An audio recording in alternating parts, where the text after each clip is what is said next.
नमस्कार दोस्तों, मैं अंकुर सिंह आपके अपने यूट्यूब चैनल विकास स्टडी सर्कल पर आप सभी का स्वागत करता हूं। दोस्तों, आज हम लोग जीव विज्ञान से संबंधित कुछ महत्वपूर्ण प्रश्न उन पर चर्चा करेंगे। तो दोस्तों, आप लोग वीडियो के साथ अंत तक अवश्य बने रहें तथा वीडियो को ज़्यादा से ज़्यादा शेयर करें, लाइक करें और चैनल को अधिक से अधिक सब्सक्राइब करें। दोस्तों, आज के जो प्रश्न हमारे हैं आगामी परीक्षाओं की दृष्टि से बहुत ही महत्वपूर्ण हैं। तो दोस्तों, आप लोग वीडियो को बिना स्किप किए हुए अंत तक जरूर देखें। दोस्तों, देखते हैं आज का हमारा पहला प्रश्न है, आमाशय में कौन सा अम्ल पाया जाता है। तो दोस्तों, आमाशय में जो अम्ल पाया जाता है वह है HCl, हाइड्रोक्लोरिक अम्ल। यह दोस्तों आमाशय में पाया जाता है।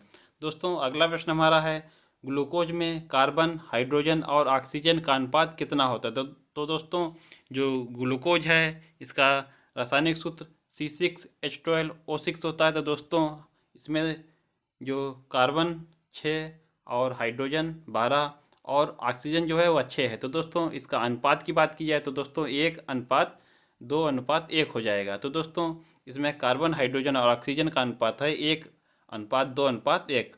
अगला प्रश्न दोस्तों देखिएगा, कैल्सीफेरॉल का जो कैल्सीफेरॉल है यह किस विटामिन का रासायनिक नाम है। तो दोस्तों, विटामिन डी जो है इसका नाम है कैल्सीफेरॉल। आगे दोस्तों देखिएगा, अगला प्रश्न हमारा, 1828 में प्रयोगशाला में संश्लेषित पहला कार्बनिक उत्पाद कौन सा है। तो दोस्तों, जो पहला कार्बनिक उत्पाद आपको पता ही होगा कि यूरिया है और इसका रासायनिक सूत्र NH2CO NH2 है। दोस्तों, बात की जाए वनस्पति विज्ञान के जनक कौन है। तो दोस्तों, वनस्पति विज्ञान के जनक हैं थियोफ्रैक्टस। और दोस्तों, जो जीव विज्ञान के जनक कौन हैं तो आपको पता ही होगा, वह है अरस्तु। और वनस्पति विज्ञान के जनक हैं थियोफ्रस्टस। दोस्तों, जो कीटों का वैज्ञानिक अध्ययन क्या कहलाता है। तो दोस्तों, कीटों का जो वैज्ञानिक अध्ययन है वह कहलाता है एंटोमोलॉजी। एंटोमोलॉजी के अंतर्गत दोस्तों कीटों का अध्ययन किया जाता है। अगला दोस्तों प्रश्न देखिएगा, जीवधारियों के पंचजगत वर्गीकरण को किसने प्रस्तुत किया। तो दोस्तों, जो जीवधारियों का पंचजगत वर्गीकरण है इसका वर्गीकरण किया था व्हिटकर ने। दोस्तों, ध्यान रखें आप लोग, जीवधारियों के पंचजगत वर्गीकरण को किसने प्रस्तुत किया तो व्हिटकर ने किया था। दोस्तों, अगला प्रश्न हमारा है, कोशिका सिद्धांत के प्रतिपादक कौन थे। तो दोस्तों, कोशिका सिद्धांत के प्रतिपादक थे स्लाइडन एवं स्वान। स्लाइडन एवं स्वान दोस्तों कोशिका सिद्धांत के प्रतिपादक थे। दोस्तों, कोशिका यानी सेल दोस्तों इसकी खोज किसने की तो रॉबर्ट हुक ने की। और दोस्तों, जो केंद्रक है, केंद्रक की खोज किसने की तो रॉबर्ट ब्राउन ने। दोस्तों, आप लोग ध्यान रखें, इसमें ज़्यादा कन्फ्यूजन होता है कि कोशिका की खोज किसने की। तो दोस्तों, कोशिका की खोज की है रॉबर्ट हुक ने, और केंद्रक की खोज जो है वह केंद्रक की खोज की है रॉबर्ट ब्राउन ने। अगला दोस्तों देखिएगा, जीवित कोशिका की खोज किसने की तो दोस्तों वह की थी ल्यूवेनहॉक ने। दोस्तों, आप लोग ध्यान रखें कि कोशिका की खोज किसने की तो रॉबर्ट हुक ने, और जीवित कोशिका की खोज किसने की तो ल्यूवेनहॉक ने। आगे दोस्तों देखिएगा, मनुष्य में सबसे लंबी कोशिका कौन सी है। तो दोस्तों, मनुष्य में सबसे लंबी कोशिका तंत्रिका कोशिका है। जो न्यूरॉन होते हैं दोस्तों, या दोस्तों मनुष्य में सबसे लंबी कोशिका है। आगे दोस्तों देखिएगा, अगला प्रश्न हमारा है, माइकोप्लाज्म जीवाणु और नील हरित शैवाल किस प्रकार की कोशिकाओं के उदाहरण हैं। तो दोस्तों, माइकोप्लाज्म जीवाणु और नील हरित शैवाल जो हैं यह प्रोकैरियोटिक कोशिकाओं के उदाहरण हैं। तो दोस्तों, आप लोग ध्यान रखें। अगला दोस्तों प्रश्न देखिएगा, पादपों में कोशिका भित्ति का निर्माण किससे होता है। तो दोस्तों, पादपों में कोशिका भित्ति का निर्माण होता है सेल्यूलोज से। सेल्यूलोज से दोस्तों पादपों में कोशिका भित्ति का निर्माण होता है। और दोस्तों, आप लोग एक चीज़ और ध्यान रखें, जो कोशिका भित्ति है यह पादपों में ही पाई जाती है। और दोस्तों, ये जो कोशिका भित्ति है यह जंतुओं में नहीं पाई जाती। आप लोग इसका ध्यान रखें, यह प्रश्न भी पूछा जाता है कि कोशिका भित्ति किसमें पाई जाती है, पादपों में, जंतुओं में, इनमें से कोई नहीं या दोनों में। तो दोस्तों, आप लोग इसका ध्यान रखें, जो जो हमारी कोशिका भित्ति यह पादपों में पाई जाती है जबकि यह जंतुओं में नहीं पाई जाती। और दोस्तों, जो कोशिका झिल्ली है यह जंतुओं और पादपों दोनों में पाई जाती है। तो दोस्तों, आप लोग ध्यान रखें, कोशिका झिल्ली जो है यह जंतुओं और पादपों दोनों में पाई जाती है, लेकिन जो हमारी कोशिका भित्ति है वह केवल पादपों में पाई जाती है, जंतुओं में नहीं पाई जाती। आगे दोस्तों देखिएगा, कोशिका की ऊर्जा मुद्रा किसे कहते हैं। तो दोस्तों, कोशिका की जो ऊर्जा मुद्रा है यह ATP है। तो दोस्तों एटीपी इसका फुल फॉर्म है एडेनोसिन ट्राइफॉस्फेट। दोस्तों एटीपी जो है यह माइटोकॉन्ड्रिया में संचित होती है। तो दोस्तों आप लोग ध्यान रखें, कोशिका की ऊर्जा मुद्रा किसे कहा जाता है। तो दोस्तों कोशिका की जो ऊर्जा मुद्रा है यह एटीपी को कहा जाता है, एडेनोसिन ट्राइफॉस्फेट। और एटीपी जो है यह माइटोकॉन्ड्रिया में संचित होती है। अगला प्रश्न दोस्तों हमारा है डीएनए का द्विकुंडलित जो द्विकुंडलित है या हेलिक्स मॉडल किसने प्रस्तुत किया। तो दोस्तों डीएनए का द्विकुंडलित या हेलिक्स मॉडल प्रस्तुत किया है हमारे वाटसन और क्रिक ने। आगे दोस्तों देखिएगा, ये दोस्तों प्रश्न देखिएगा, बहुत ही अच्छा प्रश्न है, आप लोग इसको अवश्य ध्यान रखें। डीएनए व आरएनए में कौन सा नाइट्रोजनी क्षारक है अलग अलग पाया जाता है। तो दोस्तों जो डीएनए है चाहे आरएनए, इनमें 4 नाइट्रोजनी क्षारक पाए जाते हैं। कौन कौन से? Adenine, guanine, cytosine. ये दोस्तों जो 3 हैं शुरुआत के, ये डीएनए और आरएनए दोनों में पाए जाते हैं। एडेनिन, गुआनिन और साइटोसिन, ये जो दोस्तों 3 हैं हमारे नाइट्रोजनी क्षारक है, ये डीएनए में भी पाए जाते हैं और आरएनए में भी पाए जाते हैं। लेकिन जो थाइमीन है दोस्तों यह डीएनए में पाया जाता है, जबकि जो आरएनए है इसमें हमारे थाइमीन के जगह यूरेसिल पाया जाता है। तो दोस्तों आप लोग ध्यान रखें, डीएनए में थाइमीन पाया जाता है जबकि आरएनए में यूरेसिल पाया जाता है। यही दोस्तों जो है नाइट्रोजनी क्षारक वह अलग अलग है। तो दोस्तों इसका आप लोग ध्यान रखें। आगे दोस्तों देखिएगा, पादप शोषण में किस गैस का जो पादप हैं शोषण में किस गैस का उपयोग करते हैं। तो दोस्तों यह प्रश्न भी बहुत अच्छा है, इसमें कन्फ्यूजन होगा। आप लोग अगर प्रश्नों को अच्छे से नहीं पढ़ेंगे तो क्वेश्चन गलत होने के पूरे जो है चांस रहेंगे। दोस्तों प्रश्न कह रहा है पादप शोषण में किस गैस का उपयोग करते हैं। तो दोस्तों जो पादप हैं वह शोषण में यूज करते हैं ऑक्सीजन गैस का। दोस्तों जो शोषण है उसमें ऑक्सीजन गैस का प्रयोग करते हैं, जबकि दोस्तों प्रकाश संश्लेषण में पौधे जो हैं यह कार्बन डाइऑक्साइड गैस ग्रहण करते हैं तथा O2 गैस मुक्त करते हैं। तो दोस्तों आप लोग इसका ध्यान रखें, इसी में दोस्तों आप लोगों को कन्फ्यूजन हो सकता है या आप लोग जल्दबाजी में इसे गलत कर सकते हैं। आप लोग इसका ध्यान नहीं देंगे कि प्रश्न कह क्या रहा है, या दोस्तों प्रश्न पूछ रहा है श्वसन में किस गैस का उपयोग करते हैं। तो दोस्तों श्वसन में जो है वह पौधे हो चाहे मनुष्य हो दोस्तों यूज करते हैं ऑक्सीजन गैस का, लेकिन जो पौधे हैं वह प्रकाश संश्लेषण में दोस्तों कार्बन डाइऑक्साइड गैस का ग्रहण करते हैं और ऑक्सीजन गैस मुक्त करते हैं। तो दोस्तों आप लोग इस प्रश्न को बहुत ही अच्छे तरीके से देखें और ध्यान रखें। अगला दोस्तों प्रश्न हमारा है केंद्रक की खोज किसने की। तो दोस्तों केंद्रक की खोज मैंने बताया आपको कि रॉबर्ट ब्राउन ने की, जबकि जो हमारी कोशिका है उसकी खोज की थी रॉबर्ट हुक ने। अगला दोस्तों प्रश्न हमारा है लार में उपस्थित कौन सा एंजाइम जीवाणुओं का भक्षण करता है। तो दोस्तों लार में उपस्थित जो लाइसोजाइम एंजाइम है यह दोस्तों जीवाणुओं का भक्षण करता है। आगे दोस्तों देखिएगा, कौन सा एंजाइम दूध में स्थित प्रोटीन को कैसीन में बदलकर पाचन करता है। तो दोस्तों जो रेनिन एंजाइम है यह दोस्तों प्रोटीन को कैसीन में बदलकर इसका पाचन करता है। और दोस्तों जो रेनिन एंजाइम है यह पाया कहाँ जाता है, तो आमाशय में। अगला दोस्तों प्रश्न हमारा है किस रस को पूर्ण पाचक रस कहते हैं। तो दोस्तों जो अग्नाशय रस है इसे पूर्ण पाचक रस कहा जाता है। अग्नाशय रस को पूर्ण पाचक रस कहा जाता है। अगला दोस्तों प्रश्न देखिएगा, कोशिका विभाजन में किस कोशिकांग का प्रयोग होता है। तो दोस्तों कोशिका विभाजन में तारक काय इसका प्रयोग होता है। तो दोस्तों कोशिका विभाजन में किस कोशिकांग का प्रयोग होता है, तो तारक काय। दोस्तों ये तारक काय है यह जंतु कोशिका में पाया जाता है। दोस्तों ध्यान रखें आप लोग कि जो तारक काय है जंतु कोशिका में पाया जाता है और कोशिका विभाजन में इसका उपयोग होता है। आगे दोस्तों देखिएगा, बात की जाए दोस्तों टेबल शुगर किसे कहा जाता है। तो दोस्तों टेबल शुगर कहा जाता है सुक्रोज को, और फ्रूट शुगर फ्रक्टोज को कहा जाता है। ब्लड शुगर दोस्तों ग्लूकोज को कहा जाता है, और ब्रेन शुगर गलेक्टोज को कहा जाता है। दोस्तों आप इनका भी ध्यान रखें, table sugar sucrose, fruit sugar fructose, blood sugar जो है वह ग्लूकोज है, और ब्रेन शुगर यह गलेक्टोज है। आगे दोस्तों देखिएगा, माल्टेज, एमाइलेज, लाइपेज और सुक्रोज इनमें कौन भिन्न है। तो दोस्तों जो माल्टेज, एमाइलेज और लाइपेज हैं यह दोस्तों एंजाइम का उदाहरण है। जो माल्टेज, एमाइलेज और लाइपेज हैं दोस्तों यह एंजाइम का उदाहरण है, और जो सुक्रोज है यह दोस्तों कार्बोहाइड्रेट का उदाहरण है। दोस्तों आप लोग ध्यान रखें इसका।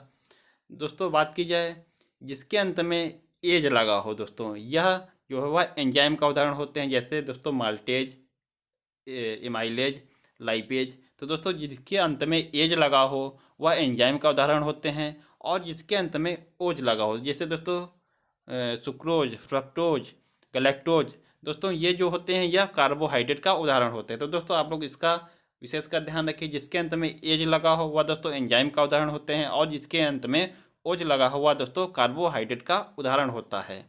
आगे दोस्तों देखिएगा, अगला प्रश्न हमारा है मनुष्य के शरीर में सबसे बड़ी ग्रंथि कौन सी है। तो दोस्तों मनुष्य के शरीर में सबसे बड़ी ग्रंथि है लीवर या यकृत। और दोस्तों अगर बात की जाए सबसे बड़ी अंतःस्रावी ग्रंथि कौन सी है, तो दोस्तों वह है थायराइड ग्रंथि। दोस्तों आप लोग ध्यान रखें, मनुष्य के शरीर की सबसे बड़ी ग्रंथि जो है वह है लीवर, लेकिन अगर बात की जाए सबसे बड़ी अंतःस्रावी ग्रंथि वह है थायराइड ग्रंथि। दोस्तों लीवर यकृत को शरीर की रासायनिक प्रयोगशाला कहा जाता है। दोस्तों आप लोग ध्यान रखें, जो शरीर की रासायनिक प्रयोगशाला किसे कहा जाता है, तो दोस्तों लीवर या यकृत, इसे दोस्तों शरीर की रासायनिक प्रयोगशाला कहा जाता है। दोस्तों अगला प्रश्न हमारा है CO2 का परिवहन सर्वाधिक किस रूप में होता है। तो दोस्तों CO2 का परिवहन जो है सर्वाधिक लगभग दोस्तों 70% यह परिवहन होता है बाइकार्बोनेट के रूप में। तो दोस्तों CO2 का सर्वाधिक परिवहन होता है बाइकार्बोनेट के रूप में लगभग 70%। दोस्तों O2 का परिवहन किसके द्वारा होता है, तो दोस्तों हीमोग्लोबिन, जो रक्त में दोस्तों हीमोग्लोबिन है इसके द्वारा ऑक्सीजन का परिवहन होता है।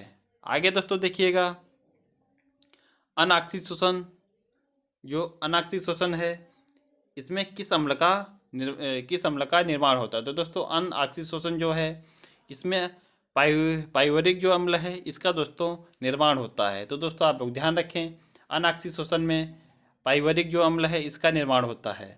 रक्तदाब का मापक यंत्र कौन सा है, तो दोस्तों आपको पता ही होगा, जो रक्तदाब है इसका मापक यंत्र होता है स्फिग्नोमीटर। रक्तदाब का मापक यंत्र स्फिग्नोमीटर होता है। अगला दोस्तों प्रश्न देखिएगा, रक्त परिसंचरण तंत्र के खोजकर्ता दोस्तों विलियम हार्वे जी हैं। रक्त परिसंचरण तंत्र, तो दोस्तों इसके खोजकर्ता है विलियम हार्वे जी। रक्त समूह की खोज करता है, तो दोस्तों रक्त समूह की खोज करता है कार्ल लैंडस्टीनर। और दोस्तों बात की जाए जो RH फैक्टर है इसके खोज करता है लैंडस्टीनर एवं वीनर। दोस्तों बहुत ही अच्छे तीनों प्रश्न हैं, आप लोग ध्यान रखें। रक्त परिसंचरण तंत्र है इसकी खोज करता है विलियम हार्वे। रक्त समूह की खोज करता है कार्ल लैंडस्टीनर, और RH फैक्टर की खोज करता है लैंडस्टीनर एवं वीनर। आगे दोस्तों देखिएगा, अगला प्रश्न हमारा है किस अंग के खराब होने पर डायलिसिस का प्रयोग किया जाता है। तो दोस्तों जो डायलिसिस कब किया जाता है, डायलिसिस जो किडनी के खराब होने पर रक्त का शुद्धिकरण के लिए दोस्तों डायलिसिस का प्रयोग किया जाता है। तो दोस्तों किडनी का कार्य क्या होता है, किडनी का कार्य होता है रक्त का शुद्धिकरण करना। दोस्तों जब किडनी खराब हो जाती है तो दोस्तों रक्त को शुद्धिकरण करने के लिए डायलिसिस का प्रयोग किया जाता है। दोस्तों किडनी की इकाई क्या कहलाती है, तो दोस्तों किडनी की इकाई कहलाती है नेफ्रॉन। और किडनी का अध्ययन क्या कहलाता है, तो दोस्तों किडनी का अध्ययन कहलाता है नेफ्रोलॉजी। आप लोग ध्यान रखें, किडनी की इकाई नेफ्रॉन और किडनी का अध्ययन नेफ्रोलॉजी कहलाता है। दोस्तों मस्तिष्क का सबसे बड़ा भाग कौन सा होता है, तो दोस्तों मस्तिष्क का सबसे बड़ा भाग होता है सेरिब्रम। सेरिब्रम जो है या दोस्तों मस्तिष्क का सबसे बड़ा भाग होता है। आगे दोस्तों देखिएगा, प्रोलैक्टिन, ऑक्सीटोसिन, वृद्धि हार्मोन का स्रावण कहाँ से होता है। तो दोस्तों प्रोलैक्टिन हो, ऑक्सीटोसिन हो या वृद्धि हार्मोन हो, इनका स्रावण जो होता है वह पीयूष ग्रंथि से होता है। जो प्रोलैक्टिन, ऑक्सीटोसिन और वृद्धि हार्मोन है इसका स्रावण होता है पीयूष ग्रंथि से। दोस्तों जो दुग्ध निर्माण में उत्तरदायी कौन सा हार्मोन होता है, तो प्रोलैक्टिन होता है। जबकि दोस्तों दुग्ध जो निष्कासन है इसके लिए उत्तरदायी जो हार्मोन है वह है ऑक्सीटोसिन। तो दोस्तों आप लोग ध्यान रखें, दोनों पॉइंटों का बहुत ही अच्छा प्रश्न है। अगर बात की जाए दुग्ध निर्माण के लिए उत्तरदायी हार्मोन तो वह है प्रोलैक्टिन, जबकि दुग्ध निष्कासन के लिए उत्तरदायी हार्मोन वह है ऑक्सीटोसिन। आगे दोस्तों देखिएगा, अगला प्रश्न हमारा है इंसुलिन हार्मोन का स्रावण कहाँ से होता है। तो दोस्तों जो इंसुलिन हार्मोन है इसका स्रावण होता है अग्नाशय की बीटा कोशिकाओं से। अग्नाशय की जो बीटा कोशिकाएं हैं इन्हीं से दोस्तों इंसुलिन हार्मोन का श्रावण होता है। आगे दोस्तों देखिएगा, अगला प्रश्न हमारा है, फादर ऑफ टैक्सोनॉमी किसे कहा जाता है? तो दोस्तों फादर ऑफ टैक्सोनॉमी या वर्गीकरण के जनक दोस्तों यहाँ हैं कैरोलस लीनियस। दोस्तों जो कैरोलस लीनियस हैं यह फादर ऑफ टैक्सोनॉमी या वर्गीकरण के जनक कहे जाते हैं। और दोस्तों यह द्विनाम पद्धति के जनक भी कैरोलस लीनियस ही हैं। तो दोस्तों आप लोग ध्यान रखें। आगे बढ़ते हैं दोस्तों, अगला प्रश्न हमारा है, लाइकेन का प्रयोग किस प्रदूषण के संकेतक के रूप में होता है? तो दोस्तों लाइकेन का प्रयोग होता है वायु प्रदूषण के संकेतक के रूप में। दोस्तों जहाँ वायु प्रदूषण अधिक होगा वहाँ लाइकेन की संख्या कम होगी, और जहाँ वायु प्रदूषण कम होगा वहाँ लाइकेन की संख्या अधिक होगी। दोस्तों जो लाइकेन है यह थैलोफाइटा वर्ग के अंतर्गत आता है। तो दोस्तों आप लोग यह भी ध्यान रखें, जो लाइकेन है यह थैलोफाइटा वर्ग के अंतर्गत आता है। और दोस्तों इसके पहले मैंने आपसे चर्चा की है, जो लाइकेन है या दोस्तों इसी से लिटमस जो पत्र होता है इसी से बनाया जाता है।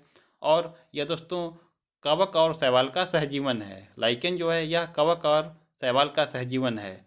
आगे दोस्तों देखिएगा, अगला प्रश्न हमारा है, जल और खनिज लवण को जड़ों से संपूर्ण पादप में कौन संवहन करता है? तो दोस्तों जल हो या खनिज लवण हो, इसका दोस्तों संवहन जो है जड़ों से संपूर्ण पादप में जाइलम के द्वारा होता है। जबकि दोस्तों जो पादपों की पत्तियों से अगर भोज्य पदार्थों का संवहन किस उसके द्वारा होता है, किसके द्वारा होता है? तो दोस्तों वह होता है फ्लोएम के द्वारा दोस्तों पादप की पत्तियों से संपूर्ण पादप में जो भोज्य पदार्थों का संवहन होता है वह फ्लोएम के द्वारा होता है। जबकि जल और खनिज लवण का जो संवहन है संपूर्ण पादप में यह जाइलम के द्वारा होता है।